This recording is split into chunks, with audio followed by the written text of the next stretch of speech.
Hello and welcome to today's Spotlight on CSAJ's Expert Advisors. I'm Sarah with the Center for Survivor Agency and Justice, and today we're thrilled to put the spotlight on Laura Russell.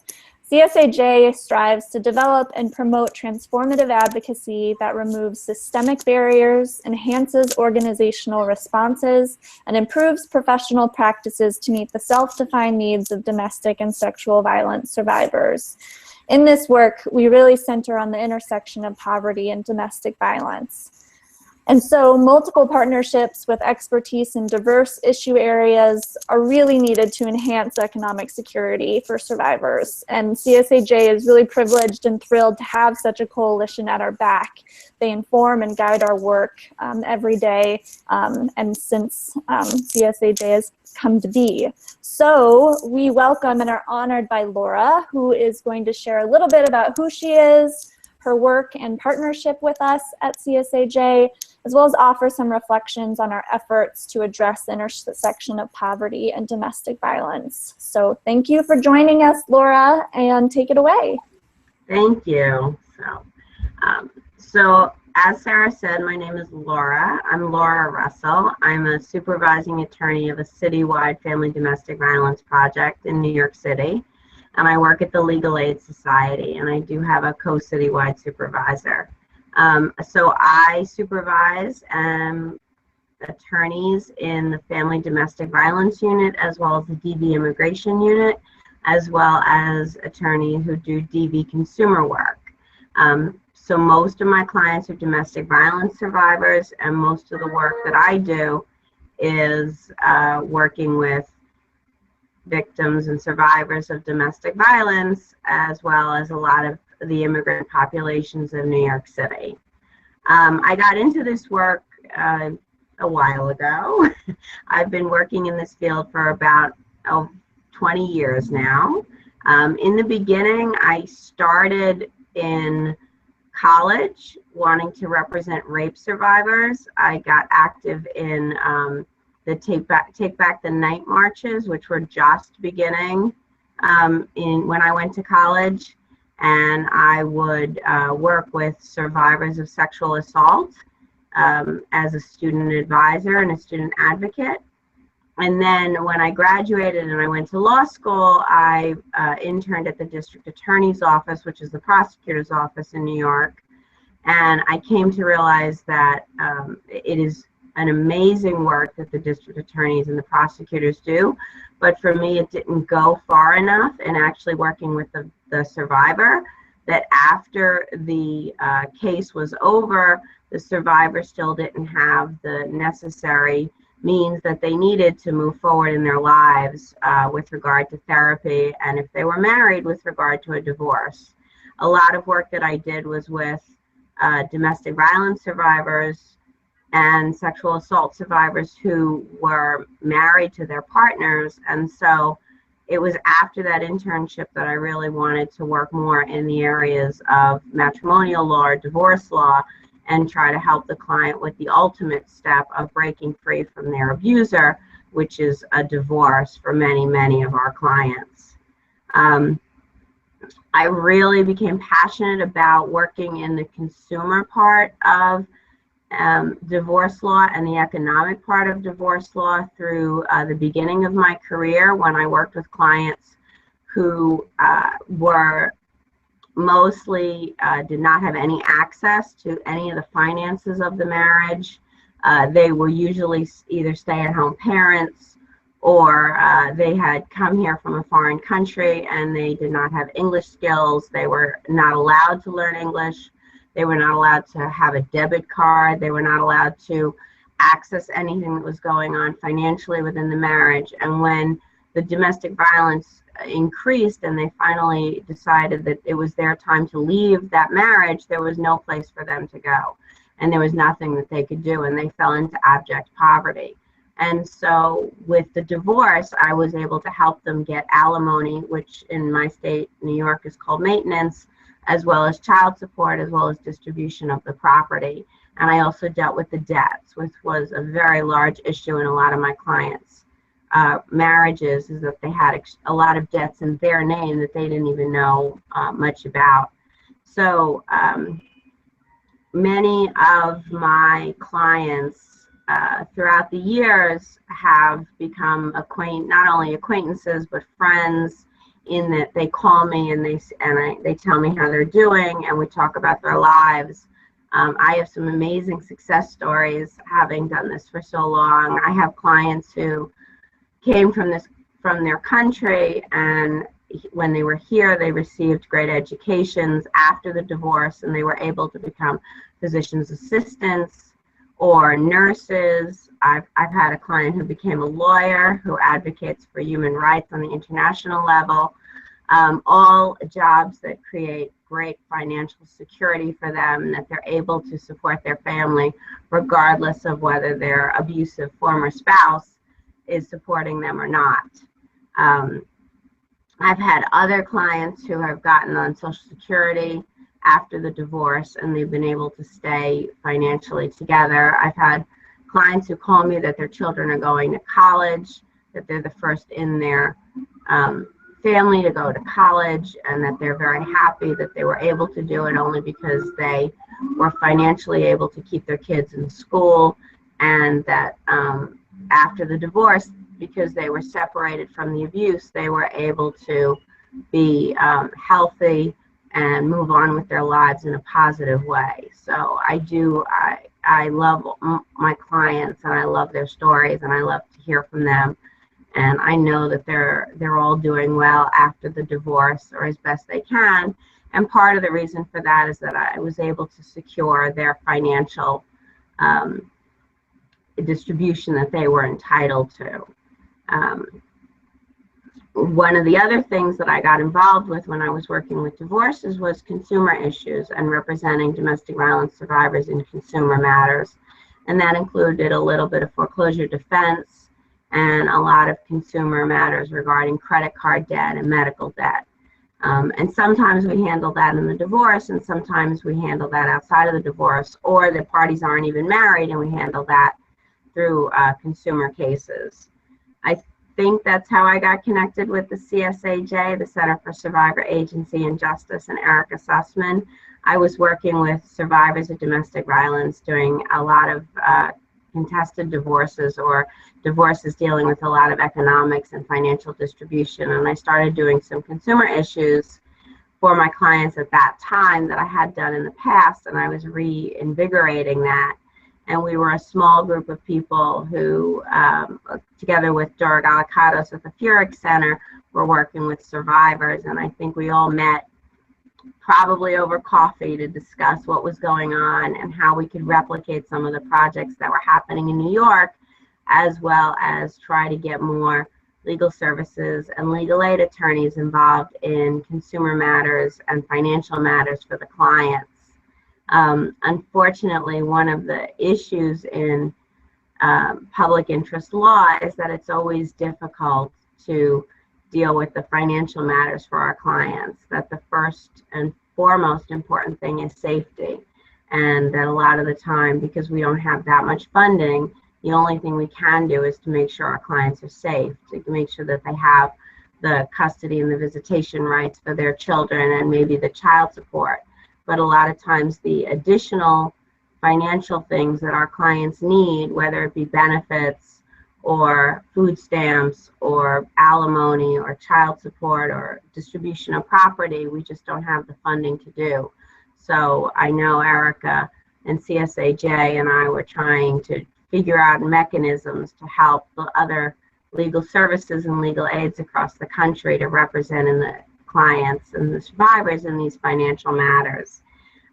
We presented at the National Consumer Law Center on domestic violence issues, and I think that was probably the beginning of working with the CSAJ. Since then, we've done presentations on that. We've done presentations on distribution. I helped with a book that's coming out shortly for advocates on financial issues for domestic violence survivors. I've been a technical advisor for years, where I've spoken to people across the country who have financial issues with their clients and they're not sure what to do.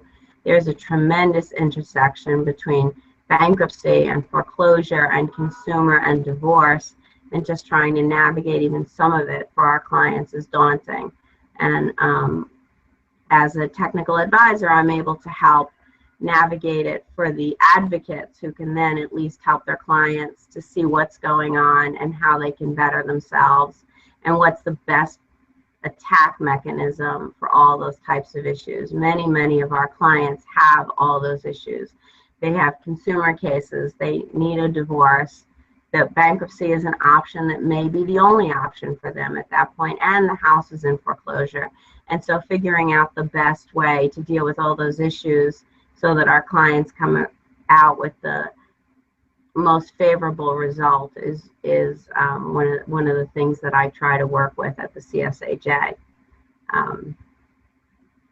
I can say that working with the CSAJ has been an amazing experience, and that it does influence the way I do my work. I really continually am more survivor focused and more about what the client wants than just about what's the best legal options for them or what's the best strategy decision. Especially when you're dealing with issues of finances, clients are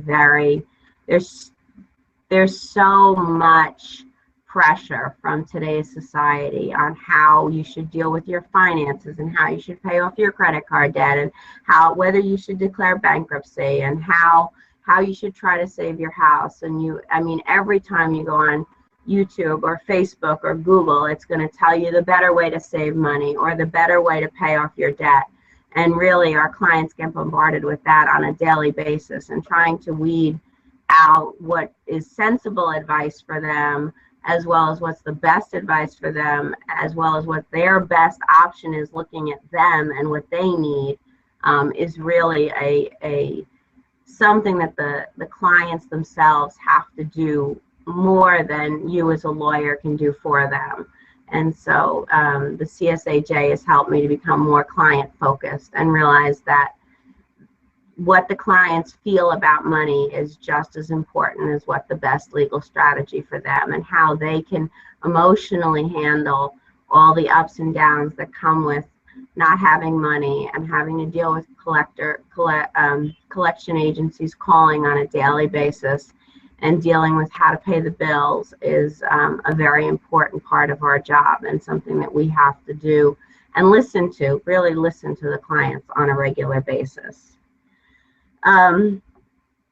What I've tried to focus my entire career on is economic justice. I feel that economic justice, which takes many different definitions from every part of society, but to me, economic justice means that my clients can step out of a bad relationship, more than a bad relationship, a domestic violence, abusive relationship, and be able to get an apartment or find a place to live that's comfortable to them, that they have food on the table, that they're on a pathway so that their income will increase, and that they will be able to make ends meet, and they will be comfortable in their living situation, and they won't be stressing about finances, and they won't be stressing about paying the rent or putting food on the table, that they have the best financial options that they have given their where they are in their lives, and that they know that in time their lives are going to get better, that their children are able to get a good education and they're not going to school hungry, and that that they know that the children can do whatever they want, that they don't have anything tying them down to their future. That to me is economic justice, that they don't have to rely on payday loans, or they don't have to rely on car title loans to make ends meet, and that they even maybe have a little bit of money left over afterwards to enjoy life, to go on a trip or go to the movies or do something for them and their family. So a lot of this has to do with clients feeling safe. I think one of the main issues with our clients, and the first and foremost issues with our clients, is safety. And so if a client is safe, and a lot of that has to do with finding a place to live that makes them feel safe, then they can move forward in their life and they can feel comfortable. And I think safety and housing go hand in hand, because if a client can't find a place to live, they're not going to leave an abusive situation, and they're not going to find a place to go, and they're not going to be able to survive. And so they're either going to leave and wind up going back to the abusive situation, or they're going to wind up in a place where they don't feel comfortable and they're not going to be doing well for themselves or their family. So economic justice for me is tied into safety, and it's tied into being, for them, financially secure, so that they don't have to look back and say that things might have been better if they had stayed in the abusive relationship, because at least there would have been food on the table, or their kids would have been able to go to a good school, that they can look forward and be happy with their lives and know that they made the right decision. We have so much more to do to get to where we need to be for survivors of domestic violence. What we are doing is amazing, and I'm so proud of the CSAJ, the Center for Survivor Agency and Justice, for networking the entire country together to try to work on these issues. Consumer issues are paramount, I think, for survival. And when you look at domestic violence and why people stayed, one of the number one reasons why they stayed is economics. And so for us to combat the economics and the economic abuse of domestic violence is very, very important. But what excites me about the road ahead, I mean, first is the book that's coming out that's going to help advocates nationwide on issues of domestic violence. I think the book is going to be amazing. The few chapters that I've read so far are fabulous. I'm looking forward to more conferences and more networking and trying to get the nation together. And really, what I want to see is that in more legal aid and legal services communities, there's really a fight for economic justice, and there's a fight to help survivors financially. And I think that also means in helping granting agencies understand that though safety should be a paramount concern, we need more resources dedicated to going beyond safety, to recognizing that economics and safety go hand in hand.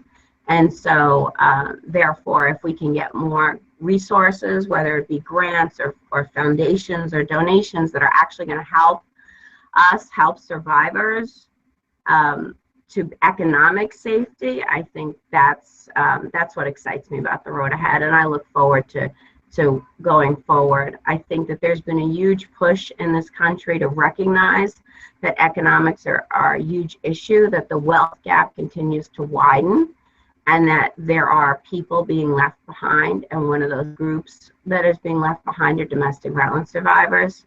And I feel that this country is poised to make a future, to fix a future where the wealth gap is not going to increase in the way it is, and where people are going to be brought up to a living wage, and so that people can move forward being economically